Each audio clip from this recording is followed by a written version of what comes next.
કોઈ પણ વ્યક્તિ આપણી આસપાસ જ્યારે પડી જાય કે બેભાન થઈ જાય ત્યારે લોકો સૌથી પહેલાં શું કે એ પાણી આપો, એને કંઈક ખવડાવી દો. પરંતુ આ વાત ખોટી છે. હેલ્થ મિનિસ્ટ્રીએ તાજેતરમાં એક ગાઈડલાઈન બહાર પાડી છે જે ઉનાળા દરમિયાન કોઈ વ્યક્તિ બેભાન થઈ જાય તો એના માટે ખાસ કામ કરે છે. આ ગાઈડલાઈનમાં એમણે શું કહ્યું છે? એમણે એવું કહ્યું કે કોઈ પણ વ્યક્તિ જ્યારે આવી રીતે બેભાન થઈ જાય હીટ સ્ટ્રોકના કારણે કે ગરમીના કારણે કે ડિહાઇડ્રેશનના કારણે, ત્યારે એ વ્યક્તિને તાત્કાલિક કંઈ પણ ખવડાવી દેવાની કે પીવડાવી દેવાની ઉતાવળ ન કરવી જોઈએ. એનું કારણ શું છે? એનું કારણ એ છે કે આપણે જ્યારે ખાતા હોઈએ છીએ ત્યારે સ્વોલોઈંગ રિફ્લક્સ નામની એક ઘટના આપણી સાથે બનતી હોય છે.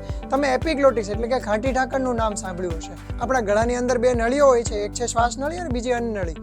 તો આપણે જે ફૂડ ખાઈએ છીએ એ શ્વાસ નળીમાં કેમ નથી જતું? તો જ્યારે આપણે ખાતા હોઈએ ત્યારે થોડા સમય માટે શ્વાસ બંધ થઈ જાય છે અને આ ઘાટી ઢાંકણ એટલે કે એપિગ્લોટિસ મેં જે વાત કરી એ એપિગ્લોટિસ શ્વાસ નળીને કવર કરી દે છે અને એ દરમિયાન આપણું ફૂડ અન્ન નળીમાં જ જાય છે. પણ જો કોઈ વ્યક્તિ બેભાન થઈ જાય તો એની અંદર આ ઘટના ન બને અને કદાચ તમે જે ફૂડ કે પાણી આપો છો એ શ્વાસ નળીના માર્ગે થઈને ફેફસામાં પણ જઈ શકે છે અને ન્યુમોનિયા જેવી મોટી તકલીફને આમંત્રણ આપી શકે છે. માટે સરકારે આવું કહ્યું છે કે આ પ્રકારની ભૂલ ન કરવી જોઈએ. કોઈ પણ વ્યક્તિ જ્યારે બેભાન થઈ જાય ત્યારે સૌથી પહેલાં તો એને લેટરલ એટલે કે એક પડખામાં સુવાડવાની પ્રયાસ કરવો જોઈએ. એને બરાબર હવા મળે છે, એ બરાબર શ્વાસ લઈ શકે છે કે નહીં એનું ધ્યાન રાખવું જોઈએ. એ શ્વાસ બરાબર ન લઈ શકતા હોય ડૉક્ટરને તરત બોલાવવા જોઈએ અને મેડિકલ હેલ્પ લેવી જોઈએ.